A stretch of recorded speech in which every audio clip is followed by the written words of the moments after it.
हरि हरि ओम हरि हरि ध्यान मूलम गुरु मूर्ति पूजा मूलम गुरु पदम मंत्र मूलम गुरु वाक्यम मोक्ष मूलम गुरु कृपा। हे गुरु, तुम ही ध्यान के मूल में हो, तुम ही वो मूर्ति हो जिसका मैं ध्यान करता हूँ। तुम्हारे चरण ही हमारे सेवा योग्य कर्म हैं, तुम्हारे चरणों की सेवा करना ही हमारे लिए महत्वपूर्ण है। तुम्हारे वाक्य ही मंत्र हैं जो हमें मन से त्राण करते हैं, हमें मन के कष्टों से दूर ले जाते हैं। और हे गुरु, तुम्हारी कृपा ही मोक्ष का कारण बनती है, मुक्ति का कारण बनती है। कल हम स्वतंत्रता दिवस मना रहे हैं और पूरा जीवन हम स्वतंत्रता की ही तलाश में रहते हैं। पूरा जीवन यात्रा है बंधन से स्वतंत्र हो जाने की। कृष्ण स्वतंत्रता की घोषणा करने वाले महापुरुष हैं, ईश्वर हैं, भक्त हैं, कवि हैं। तो आइए उस कृष्ण को भी याद करें, उनकी भी वंदना करें। गोविंद बोलो, हरि गोपाल बोलो, गोविंद बोलो, हरि गोपाल बोलो, राधा रमन हरि गोपाल बोलो, राधा रमन हरि गोपाल बोलो, गोविंद बोलो, हरि गोपाल बोलो, गोविंद बोलो, हरि गोपाल बोलो। राधे कृष्ण गोपाल कृष्ण, राधे कृष्ण गोपाल कृष्ण, राधे कृष्ण गोपाल कृष्ण, राधे कृष्ण गोपाल कृष्ण, गोविंद बोलो, गोपाल बोलो, गोविंद बोलो। वासुदेव सुतं देवं कंस चाणूरमर्दनं देवकी परमानंदं कृष्णं वंदे जगद्गुरुम्। ओम। इससे पहले कि हम गीता के द्वितीय अध्याय में प्रवेश करें, एक महत्वपूर्ण संबंध पे चर्चा करना शेष रह गया है। कहते हैं कि श्रेष्ठ रिश्ता, सबसे श्रेष्ठ रिश्ता है मित्र का। कृष्ण सुदामा की मित्रता को कौन नहीं जानता। एक मुट्ठी भर चावल के लिए कृष्ण अपना सारा साम्राज्य, सारी प्रतिष्ठा दांव पे लगाने के लिए उत्सुक हो जाते हैं। ये है प्रेम की महिमा, ये है मित्रता की महिमा। और गुरु हो, पिता हो या कोई भी श्रेष्ठ जन हो, जब तक उसमें मित्र भाव नहीं आता, वो आपको कभी भी प्रेरित नहीं कर सकता, वो कभी भी आपके जीवन में परिवर्तन नहीं ला सकता। इसीलिए बुद्ध ने मरते वक्त कहा था कि मेरा आखिरी जन्म नहीं है, मैं दोबारा आऊँगा मैत्रेय बन के। एक सच्चा गुरु सच्चा मित्र होता है, सच्चा सुहृदय होता है। वो आपकी चिकनी चुपड़ी बातें करके आपको भ्रम में नहीं डालता, वो आपको हमेशा ऊपर उठाने की बात करता है। वो हमेशा आपको ईश्वर की तरफ मोड़ता है, या जीवन की जो भी उपलब्धि है। क्योंकि धर्म का अर्थ ही है कि अभ्युदय हो, विकास हो। विकास सिर्फ भौतिक विकास ही नहीं हो, आध्यात्मिक विकास भी हो, एक पूर्ण मानव का जन्म हो। इसलिए कृष्ण को हमने पूर्ण अवतार कहा, भगवान राम को अंशा अवतार कहा। हालांकि भगवान राम भी अपने आप में पूर्ण हैं, उसी परम शक्ति के अवतार हैं। तो आज हम मित्रता की बात करेंगे। आज देखते हैं कि पारिवारिक संबंधों में बड़ी वितृष्णा आ गई है, कोई सामंजस्य नहीं है, हर चीज़ टूट फूट रहा है। लोग अपने रिश्तों तक को संभाल नहीं पा रहे। और उसका कारण है कि हम मित्रता करना, मैत्री भाव भूल गए। आचार्य चाणक्य ने एक बात कही थी बच्चों के लालन पालन के बारे में कि लालयेत 5 वर्षाणि 10 वर्षाणि ताड़ेत प्राप्ते तु षोडशे वर्षे पुत्रम मित्र बदाचरे। बेटे के साथ प्रथम 5 वर्ष आप उसका लालन पालन करें, आप उसकी देखभाल करें, 10 वर्ष तक उसको डिसिप्लिन करें, उसको बताएं क्या अच्छा है क्या बुरा है, उसको आर्य के रास्ते पे चलाएं जो एक सम्मानित पुरुष जैसे चलता है, उसको मैनर सिखाएं समाज के। और जैसे ही वो 16 वर्ष का हो जाए आप उसे समझें कि एक नया मित्र प्राप्त हुआ है और उससे एक मैत्री वाला संबंध स्थापित करें। आज हम देखते हैं परिवारों में लोकतंत्र का घोर अभाव है। हम बच्चों को डांट देते हैं, उनकी क्या आवश्यकता है, उनकी क्या रुचि है, उस पर हम कोई ध्यान ही नहीं देते। हम बस अपनी चलाते हैं। बच्चे हमारी बात नहीं सुनते। बड़े लोगों की शिकायत यही है कि छोटे हमारी बात नहीं सुनते। वो आपकी बात क्यों सुनेंगे? आपने उनकी बात सुनी? आपने उनकी समस्याओं को देखा? आप बस अपने सपनों को अपने आने वाली पीढ़ियों पे थोप देना चाहते हैं और इससे उसका समुचित विकास नहीं होगा। वो आपके सपने रहे होंगे लेकिन आप उन सपनों को यथार्थ बनाना चाहते हैं नई पीढ़ी का, तो वो गड़बड़ है। हो सकता है वो कलाकार हो और आप चाहते हैं कि मैं इसे इंजीनियर बनाऊं, डॉक्टर बनाऊं। तो ये संबंधों की जो मकर जाल है उसको तोड़ने का एक ही उपाय है कि आपके अंदर प्रेम भाव होना चाहिए, आपके अंदर आत्मीयता होनी चाहिए और जीवन में स्वतंत्रता का गान होना चाहिए। दूसरों को वही स्वतंत्र करता है जो खुद स्वतंत्र है। अगर खुद आप बंधे हुए हो तो आप दूसरों को मुक्त नहीं कर सकते। इसीलिए कृष्ण को अर्जुन मित्र मानते हैं।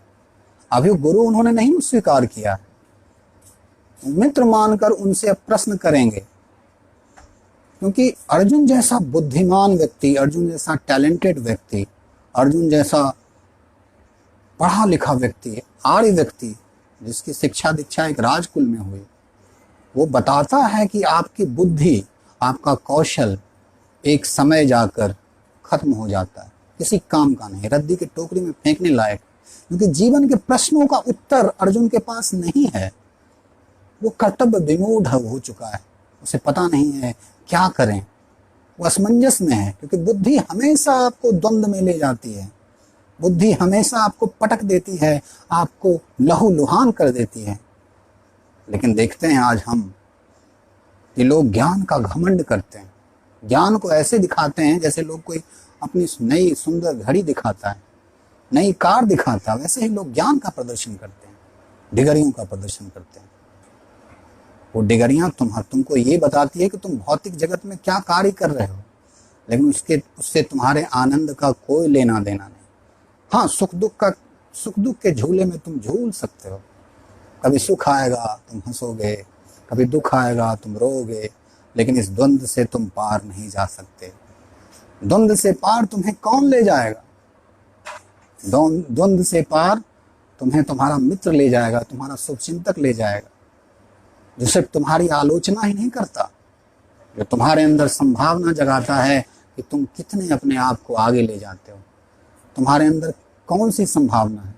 कहते हैं बहुत से ऐसे लोग हुए जो जिनके अंदर संभावना थी कि अच्छे वैज्ञानिक होने की, लेकिन परिवार ने उसकी संभावना की हत्या कर दी, जाने अनजाने में। परिवार को दोष नहीं दे रहा हूँ, क्योंकि जो तुम्हारे पिता हैं, जो तुम्हारे पुरखे हैं, वो भी उसी अज्ञान को ढोते आए हैं, उसी बुद्धि के खेल को खेल रहे हैं, उसी सत्ता में उलझे हुए हैं। मेरी सत्ता ना जाए परिवार पर, परिवार पे मेरा कंट्रोल हो, और इस चक्कर में आप न खुद मुक्त हो, न आने वाली पीढ़ियों को मुक्त कर रहे हो। मुक्त स्वतंत्रता वही दे सकता है, प्रेम वही दे सकता है जिसके अंदर खुद स्वतंत्रता और प्रेम हो, जो हर किसी की जरूरत समझता है। पंचतंत्र की कहानी याद आती है कि सियार ने सारस को अपने घर खाने को बुलाया और सारस को उसने क्या दिया, बहुत बड़ा बर्तन में खाने के लिए दिया, लेकिन उसको दिक्कत हो रही थी सारस को खाने में। सारस ने भी उसका बदला निकाला, उसने सुराही में सियार को खाना दिया। तो जब तक आप प्रेम में नहीं हो, एक दूसरे की जरूरत नहीं समझते, एक दूसरे के विकास में भागीदार नहीं हो, काहे के रिश्तेदार, काहे के मित्र? मित्र नहीं है, मूत्र है शरीर का, उसे विसर्जित कर दीजिए। जो आपके आध्यात्मिक विकास में आपका साथ न दे, जो आपके भौतिक विकास में आपका साथ न दे, जो सही को सही और गलत को गलत न कहे, वो मित्र नहीं है। जाके प्रिय न राम वेदेही तजिए ताहि कोटि बैरी सम यद्यपि परम स्नेह। मीरा के देवर उनको जहर भेज रहे थे कि तुम नाचती हो, कुल की मर्यादा का नाश कर रही हो, मंदिरों में जाती हो, होश नहीं है, न दुपट्टा ओढ़ती हो, न ढंग से तुम राज परिवार की स्त्री हो, और तुम कर क्या रही हो? तो प्रॉब्लम यही है कि बुद्धि आपको एक भटकाव पे लाके छोड़ देती है, कुशलता आपको एक भटकाव पे लाके छोड़ देती है। वहां से आगे निकलने का जो रास्ता है, जो विवेक का रास्ता है, वो आपको मित्र दे सकता है। और मित्र में भी परम मित्र कौन होता है? जो गुरु है, जो पहले मित्र है लेकिन एक समय के बाद वो आपका गुरु हो जाता है।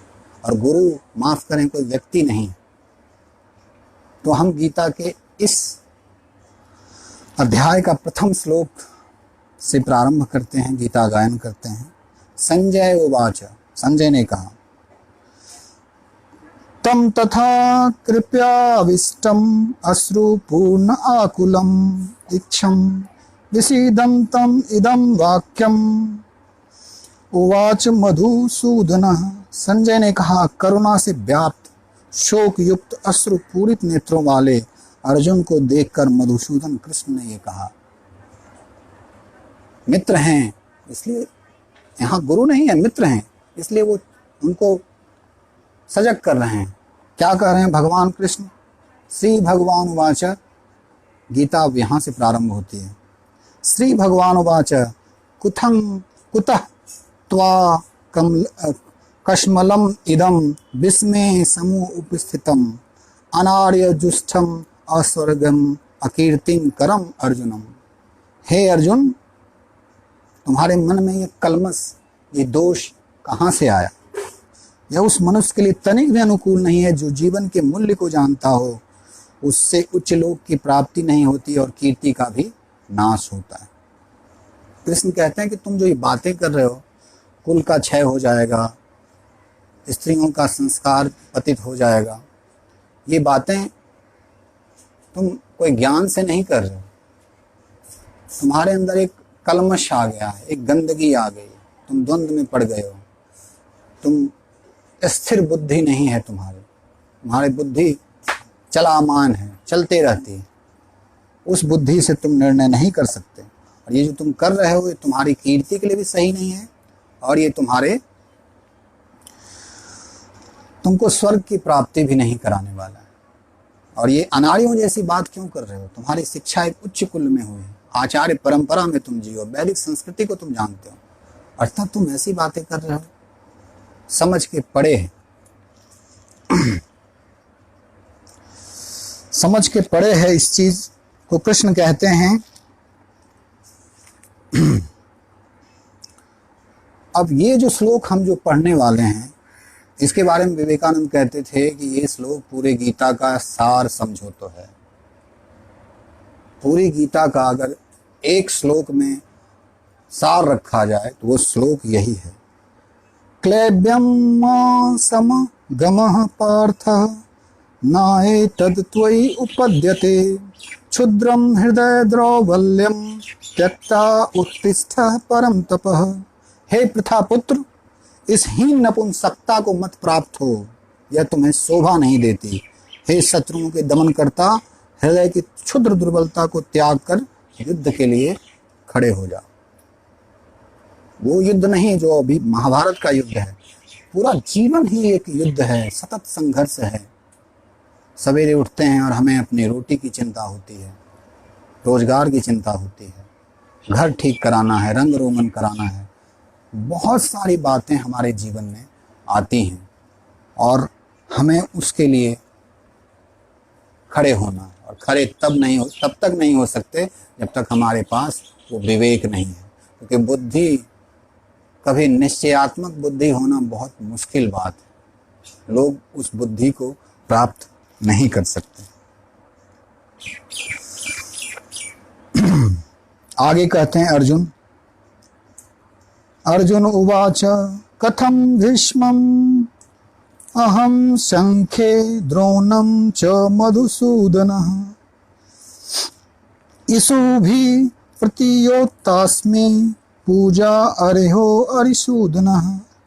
हे शत्रुहंता, हे मधुसूदन, मैं युद्ध भूमि में किस प्रकार भीष्म तथा द्रोण जैसे पूजनीय व्यक्ति पर उलटकर बाण चलाऊंगा। एक बात समझ लेने जैसी है,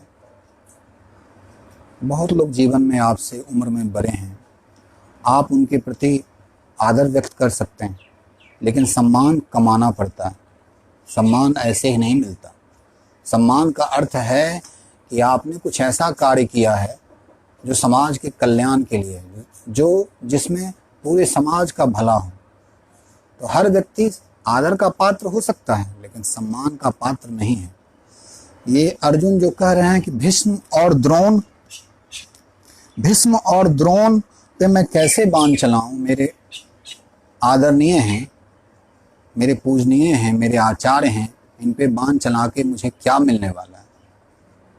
तो कृष्ण समझाना चाहते हैं कि ये आदरणीय हैं, लेकिन सम्मान इनको नहीं दिया जा सकता। इन्होंने अनार्यों वाला कार्य किया।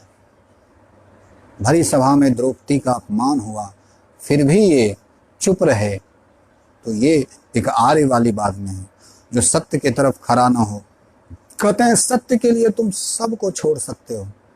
दुनिया खो जाए, ये दुनिया भी क्या है, जादू का खिलौना है। मिल जाए तो मिट्टी है और खो जाए तो सोना है।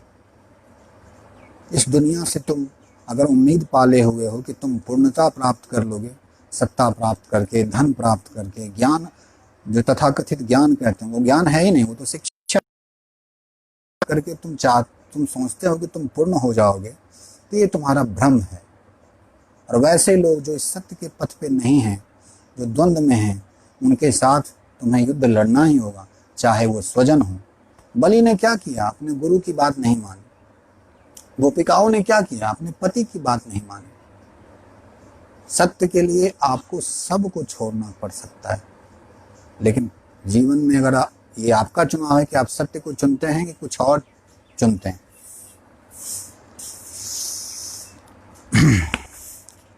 तो आज के लिए मैं चाहूँगा कि गीता का ये अध्याय यहीं शेष करूं। ओम सर्वेषां स्वस्ति भवतु, सर्वेषां शांतिर्भवतु, सर्वेषां पूर्णा भवतु, सर्वेषां मंगलं भवतु, सर्वे भवन्तु सुखिनः, सर्वे सन्तु निरामयाः, सर्वे भद्राणि पश्यन्तु, मा कश्चित् दुःखभाग् भवेत्। रामकृष्ण अर्पणमस्तु इति। आप सबों का मंगल हो, आप सबों का कल्याण हो। पुनः आपसे अगले दिन 15 अगस्त की आप सबों को शुभकामना स्वतंत्रता दिवस की। लेकिन वो स्वतंत्रता तब तक अधूरी है जब तक आप अपने अंदर एक स्वतंत्र चेतना का जन्म नहीं कर लेते, कृष्ण चेतना प्रकट नहीं होती। इति शुभम। धन्यवाद।